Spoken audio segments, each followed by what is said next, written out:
Most small cruisers have only one cabin, but with a tent, the children can sleep in the hulls, while the parents sleep on the bridge deck, thus giving everyone the privacy they need, even on such a small boat.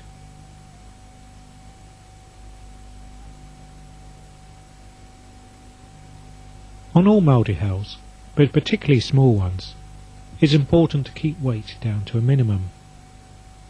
Thus on a micro, everything should have a dual purpose.